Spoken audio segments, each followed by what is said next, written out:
in absolute carnage. As Captain Marvel heads to go deal with the cosmic threat, she regains her composure by watching videos of her pet cat. As of right now, her pet cat is left in the care of her friend Felice. Now, as Captain Marvel fights this giant Lovecraftian tentacle monster, she thinks about how the last time Felice cat sit, she overfed Chewie. Captain Marvel proceeds to blow this creature to bits, and then she returns to her home in East Village. As Captain Marvel enters her home, she looks around for her pet cat, Chewie. Now, Captain Marvel would eventually find Chewie, but by the time she found Chewie, Chewie had been turned into a symbiote that was being controlled by Carnage. Now, Captain Marvel is like, oh shit, as Chewie proceeds to attack her. But Captain Marvel subdues Chewie by grabbing her by her spine. But unfortunately, it's not enough, as Chewie opens his mouth and spews out a fuck ton of tentacles that proceed to grab Captain Marvel. But Captain Marvel is not just going to kill her symbiote-possessed cat. But as Captain Marvel tries to pull away from Chewie, Chewie fucking swallows her whole. Chewie then proceeds to clean herself as Captain Marvel slips into the abyss. As Captain Marvel fades through the darkness, she thinks about the last time she was consumed by a symbiote. Last time she was helpless to destroy it from the inside.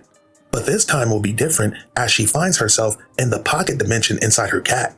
Carnage welcomes Captain Marvel as he tells her she has something he's missing, a codex. Captain Marvel gets confronted by Carnage, and Carnage lets her know he's a god in this place. But Captain Marvel tells him to fuck off as he's nothing but an infection. Carnage asks if she's secure as Captain Marvel attempts to fly away.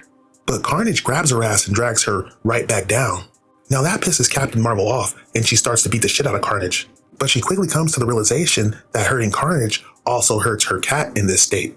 Now Captain Marvel understands that Chewie's in pain, but what she's about to do is for Chewie's own good as she proceeds to blast Carnage with energy beams. Carnage asks her if that's all she has, as all kinds of tendrils attempt to grab Captain Marvel. But Captain Marvel states there's more than one way to skin a cat as she powers up and begins to fly towards the exit. Meanwhile, Felice makes it over to Captain Marvel's house, and she notices that Chewie is infected with something.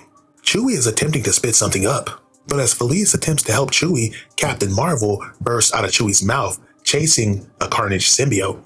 Carnage attempts to escape the grasp of Captain Marvel, and as Captain Marvel pursues him, Carnage attempts to bond with her once again. But Captain Marvel goes Super Saiyan on that ass, enveloping herself in a fiery aura, eviscerating Carnage once and for all, at least for now. Captain Marvel would take Chewie to Jessica Drew's house, leaving her in the care of Spider-Woman. Captain Marvel would then head out, as it would appear Carnage drones are starting to take over the city. But as Captain Marvel arrives, she warns them that the party's over. To be continued.